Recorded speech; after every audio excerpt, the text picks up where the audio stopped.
আমাৰ অসমীয়া মানুহখিনি ক'ব বিচাৰিছো এই মিয়াজনীক কি কৰা যায় ভিডিঅ'টো স্ক্ৰীনত দি দিছো চাই লওক মাৰাণী অসমীয়া শুন দেখ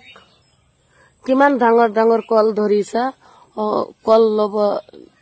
লব অসমীয়া পাৰি নে তই আমাৰ অসমৰ অসমীয়া মানুহখিনিক চুটমাৰাণী অসমীয়া ক'ব সাহস ক'ত পালি এতিয়া যদি মই তোক কওঁ চুটমাৰাণী মিয়াত জাত কি হ'ব এ মিয়াত জাত তোক পালে পুৰা ভূত জ্বালা সানি পেলে দুটা ভৰি ৰান কৰি লৈ পেলে হানিম তাতে জেগাত গম পাইছা তই ক'ত থাক বে তই ক'ত থাক চুটমাৰাণী মিয়া তই ক'ত থাক তোৰ এড্ৰেছটো দে মিয়াই যদি অসমীয়া মানুহখিনিক চুটমাৰাণী ক'ব পাৰে তেতিয়াহ'লে অসমীয়া মানুহখিনি মিয়াক চুটমাৰাণী কিয় ক'ব নোৱাৰে অসমত থকা মানে অসমীয়া গম পাইছা কিন্তু তই ক'ৰ হয়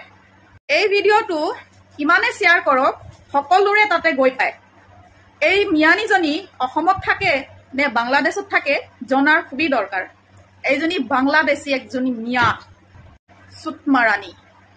কলগছৰ কলখিনি নেদেখাই অসমীয়া মানুহখিনি তোৰে সেইখনত ভৰাই ল তোৰ কাম আহিব জাতিক লৈ পেলে গালি পাৰিবি তোক কি মানুহে এৰি দিব তোৰ জেগাত ভোট জলকীয়া সানিম দুখন ভৰি ফালি পেলে তই কছাৰীকো গালি পাৰিবি অসমীয়াকো গালি পাৰিবি কাইলে নাজানো আৰু কোন কোন জাতিক গালি পাৰিবি আমাৰ হিন্দু মানুহখিনিক মিয়া চুটমাৰাণী মোৰ মতে এই মিয়াজনীক এৰেষ্ট কৰাৰ খুবেই প্ৰয়োজন নহ'লে ইহঁতে বহুত বেছি বাঢ়ি গৈছে ইহঁতে জাতি লৈ বহুত গালাগালি কৰে বাকী গাইজ আপোনালোকে কি কয় এইজনীক ৰঙাঘৰৰ আলহী বনোৱাটো ভাল নে এৰি দিয়াটো ভাল